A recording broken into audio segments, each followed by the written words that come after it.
Hey y'all, it's Courtney. Wow, this lighting is not doing my makeup justice because it's looking pretty good today.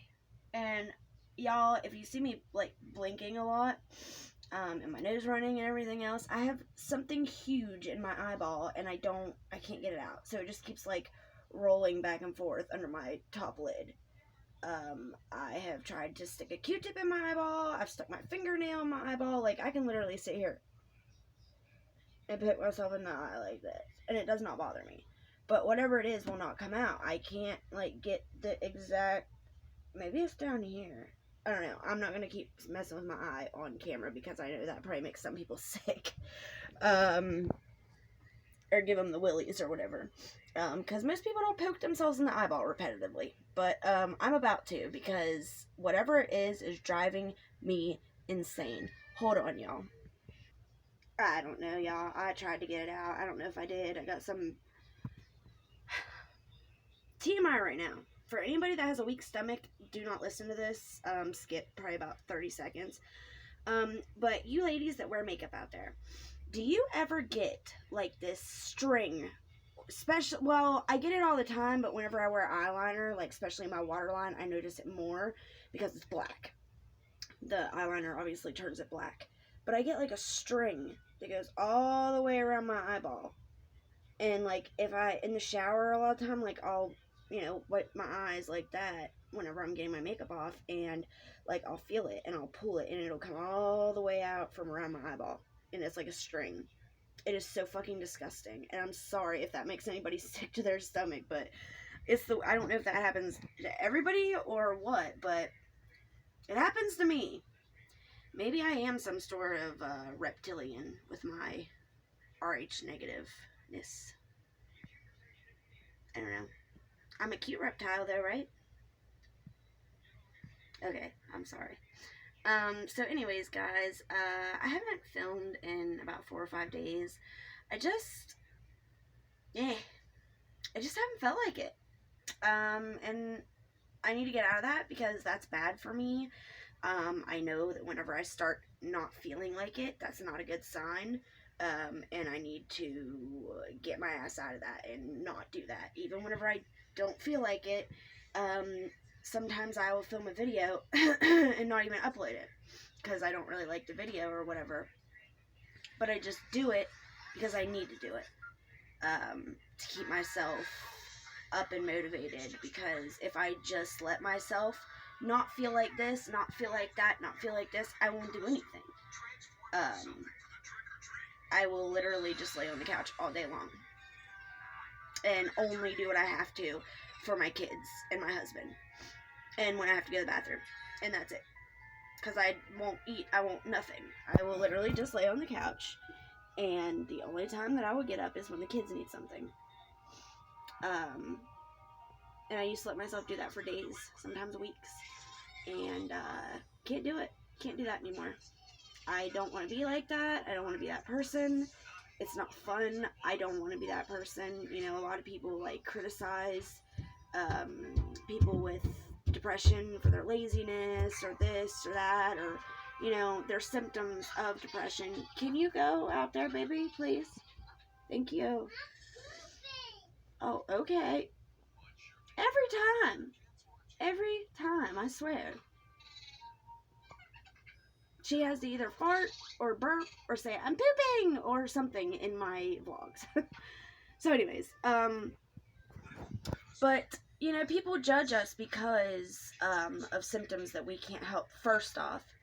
And I understand that people don't understand it if they don't have it, because they don't understand what it's like to have this little voice in your head saying, don't worry about it, do it later, procrastinate, we can do this, we can wait until 2 o'clock to get the dishes done before daddy gets home so that,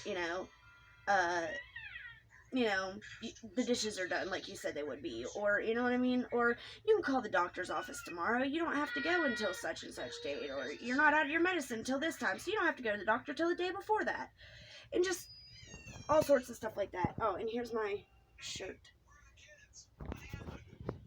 of the day. I don't know if y'all can see it, but it's that Darth Vader one. That's why I've got the iridescent, or not iridescent, but like the metallic everything. I've got the metallic blue and my little silver here, and y'all know how I am. I'm a matching whore. I can't help it. Like, everything has got to be matchy, and I bug myself with it sometimes, because I'm like, it doesn't matter, really. Like, the shoes that I wear would have to be shiny like this, either, you know, or black, because that's just who I am. Anyways, guys, so I did have a point to this video. Hold on, I'm gonna go sit down.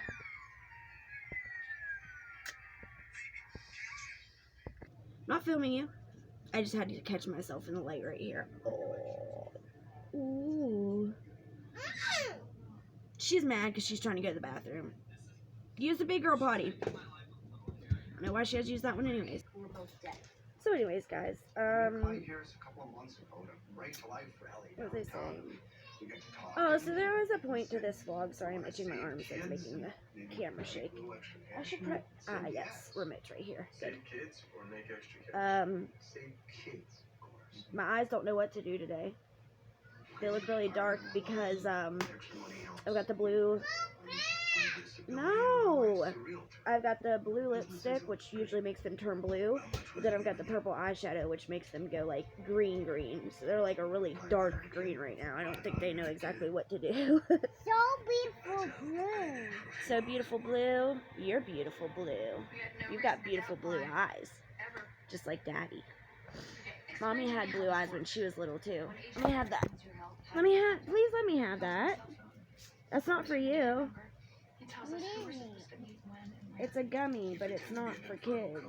Where'd the gummy go? She had my Gatorade gummies. They're like energy gummies. I was gonna take one because I still got a lot of stuff I need to do today.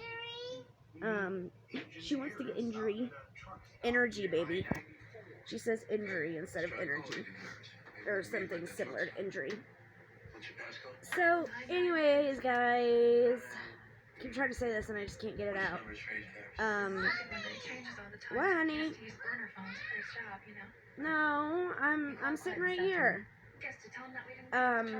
So, you guys that know me very well and have been following me for a long time and have a interest in my, you know, my real life, my family life, the parts of my life that matter. Y'all will know that Mike went to court on Tuesday, and we are now 100%, you know, 100% the legal guardians of an 11-year-old little girl. So we have full and complete custody of her now. Now nobody else has custody of her. Her mother doesn't. And tell me how. Her mother has had no legal guardianship or custody of her since 2013. So 2014. But yet she was allowed to be on a conference call in the courtroom while the hearing was going on Tuesday.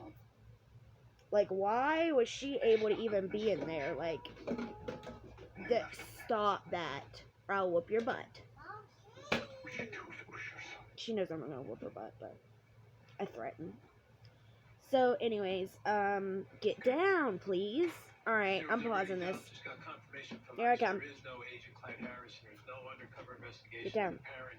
She likes to climb on stuff. She's already fallen off that before, and I'm like, dude, don't climb stuff. Yes, you can. See? Anyways, guys, I'm really trying not to pause a bunch, because I know in some of my videos I used to pause, and I'm really trying not to do that, but there's so many times that I should pause. What is this? It's an old cup. So yeah, she was allowed in the courtroom or not allowed, but she was on a conference call while this was going on, which is the weirdest thing ever because she has no custody of her. So she doesn't have any say anyways. And she's in prison. So it's not like she was going to get custody of her. It's not like, she was even a possibility of custody. So why was she allowed in the courtroom? I'm so confused. So anyways, we got 100% custody, but with the stipulation that she goes to her grandmother's at least 1 weekend a month, 1 to 2 weekends a month, and 2 weeks in the summer. So, what is that? On Wednesday, she went to Virginia Beach with her grandmother. They had been planning it for a while, but with the way her grandmother was acting, honestly, I was almost afraid to let her go. I'm not going to go much into that, but just the way she's been acting, like, some people are crazy, like, just to spite you, they'll run off with the kids and never come back, or, you know what I mean, do a lot of crazy shit just because they don't want you to have the kids that bad. And that's exactly what the type of shit she's doing. She's taking it to trial. Yes, you heard that right. She is taking this case to trial because she thinks that they judged wrong and that she would better be suited for patience. She is literally delusional. Literally. Like I said, I'm not going to go deep into it, but she's literally delusional. She told them in the courtroom that when patients cut her arms all up, that I told her it was okay to do that. That it was alright. That she was allowed to cut herself. Because that was normal. She twisted my words completely. That's not at all what I said, and that's not at all what patients told her I said. And Mike got pissed whenever she said that in the courtroom. That was the one time that bitch-ass judge let him speak up and, say. And she asked him, she's like, did your wife? And he was like, no, my wife would never say that. My wife has mental illness herself and self-harmed in her teenage years, and she knows exactly how my daughter's feeling. And because she said, well, Courtney told her it was okay to cut herself, but I scolded her, and she got in trouble with me. Okay, bitch, that's not what she needs, though. She doesn't need to be in trouble for something like that. She needs understanding and patience and love. And somebody to say, it's okay. It's not okay to hurt yourself, but it's okay to feel the way you're feeling. And it's okay to want to talk to somebody about the way you're feeling. You know what I mean? So I did not tell her that it was okay to cut herself. I want to kiss you, Mommy. Okay. I'm a girl. Okay. I know you're a girl. You're a girl that I love so much. No. You know better. No, not today. Not today, kiddo. You got freaking chocolate all over your face, too. You're not getting in my camera. And, where did your pants go? She went to the bathroom and she came back with no pants on. So, you're definitely not allowed to get around my camera with no pants on. But yeah, so she told them in the courtroom that I told patients it was okay to cut herself and harm herself. It's not what I said. I said I understand what you're going through. I understand that sometimes you just don't know what else to do. And to harm yourself, hold on, guys. Okay, y'all, I'm back, finally. So, yeah. So what I said was, I understand what you're going through. I understand that sometimes the anxiety and the pressure and the pain and all of it just boils up so much that harming yourself feels good. And it feels good just to release that anxiety and that pressure a little bit. But, when you're feeling that way from now on, you come to me, you come to your dad, you go to your school counselor. If you're not down here with us, you go to somebody and tell them that you're having trouble and that you need their attention or their support or their understanding. somebody will be there for you.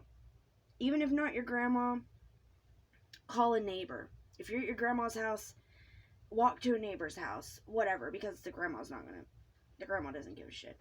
She is actually the one that told her pretty much, you're stupid for doing that. Don't do it again. That's all she said. That's all she said about it. So, that same night, Patience went and cut herself up a little bit more. Because, obviously, she felt like Grandma didn't care if she did it, so anyways, 90% of her gripes are about me. And I'm not even allowed to be in there. I'm allowed to raise her and love her and clothe her and feed her and bathe her and treat her like my own and love her like my own and, do everything in the world that I can to make her happy and be there when she's sad and wipe the tears away from her eyes. But I, in the law's eyes, can't. I have nothing to do with her. That makes me fucking sick. She told me that she's just not going to talk to her mother for 6 months straight so that we can get her for neglect and that I can adopt her. I said, honey, you can't do that. If your mom calls, I'm going to hand you the phone. And she will call because she's in prison and she's lonely. And she will make up all this stuff that she's going to do with her when she gets out and blah, blah, blah, blah, blah. But then once she gets out, she's not lonely anymore. She can go back to all her little boyfriends and drugs and all that and forget about her kids. And that's what she does every single time. But if she wants to talk to her, I'm not going to deny her of that. And I'm going to take the phone to Patience. But I also told her how long you talk to her is up to you. As long as you say hello. If you don't like what she's saying, you don't have to talk anymore. I'm not going to force her to talk to somebody she doesn't want to talk to. Just like with her grandmother. I'm not going to force her to go there every other weekend if she doesn't want to. She's with her for 2 weeks right now because they went to Virginia Beach to see her older sister, and because her older sister just had a baby. So, of course, I was going to, we're going to let her go to do that. Mike was a little bit, didn't know at first because the way she's been acting. Like I said, she's taking this to trial because she is that delusional that she thinks that they chose wrong and that she's a better placement for her. It's so bad now, I don't know if I've spoke about this in a video, but Alicia is thinking about going and getting a hold of financial aid because she's old enough to do it by herself now. I can't do it for her because I don't have any rights to her. But she can call herself and get herself a lawyer and choose where she wants to live. And obviously, she wants to live with us. And we found out why Robin is so upset about losing Patience. She's losing almost $200 a month in food stamps. I think $187 or something like that. And she's losing a $700 and some check from the state. We pay $300 a month in child support. But it doesn't go to her. It goes to the state. And then the state just gives her a $700 check. So that's why she's so upset about losing her. Like I said, everything that she had to say was about me. And apparently the judge finally told her, you have got to stop making claims that you have no proof for about people that aren't here that aren't true. So the judge basically told her, I know you're lying about this woman just because you simply don't like her. You have to stop doing that because you're making yourself look stupid. The guardian ad litem, oh my god, dude. Blew her ass out of the water. Made her look so bad as a guardian. And then she just sat there and talked and talked and talked and dug her hole even worse and just made herself look so much worse. But she thinks she was doing something good because she is just that incapable of, So anyways, I'm done talking about that. We got her. We got what we wanted. But we have to go back to court again because now we're going to trial about it. I don't even know how this is allowed because she's just a grandparent. There's no grandparents' rights here. But somehow it's being allowed that she is taking this to trial. They didn't take her away from her for no reason. The victim's advocate of West Virginia did not get involved in this case for no reason. and call the guardian item before the guardianal item even knew that she was part of this case. They had gotten a hold of her and said, "We found out that you're going to be on this case. We want to get a hold of you now. We want to start this process now." Before she was even assigned to Patience's case. So, I mean, usually you have to call places to get a hold of them, but they were so worried about the situation that they were calling, our lawyer, or Patience's lawyer. So, obviously, they found definite neglect, definite abuse, and manipulation is the 3 things that they brought up. None of the physical abuse or anything like that was brought up, but the mental abuse and the emotional abuse was brought up. Because there's nothing we can really do about the physical abuse, because Robin would get Alicia to do the physical abuse so that she couldn't get in trouble for it. Listen, Alicia was here for a week. Me and Patience were talking about this the day that she left for Virginia Beach. Alicia was here for, I think, 7 or 8 days. And they did not bicker, not once. Didn't have words, not once. Didn't fight, not once. Didn't disagree even, not once. Didn't even do the sisterly, "oh, you're getting on my nerves," not once. Alicia was in the same room with us the whole time. Nobody went to a bedroom by themselves and stayed by them in the room by themselves like they do up there. We were all in the living room all together for 8 days. And no one had a disagreement. Why is that? Now, why is it at your house they're beating each other down? Patience is being stabbed in the hand with a fork. Alicia is kicking her in the stomach until she throws up. And I know what it is. The anxiety, because Alicia has mental issues. The anxiety boils up in her from all the fighting and yelling and screaming, that she will do anything for the fighting to stop. And if she knows that her grandma wants her to punish Patience, she's going to do it, because she thinks that's what will stop the argument and make Patience do what she wants her to do. So it'll just stop, and her anxiety can go back down. Her anxiety levels get so high that she will do whatever it takes to stop everything. And how sad is that? A child feels this way. A child. Dude, I just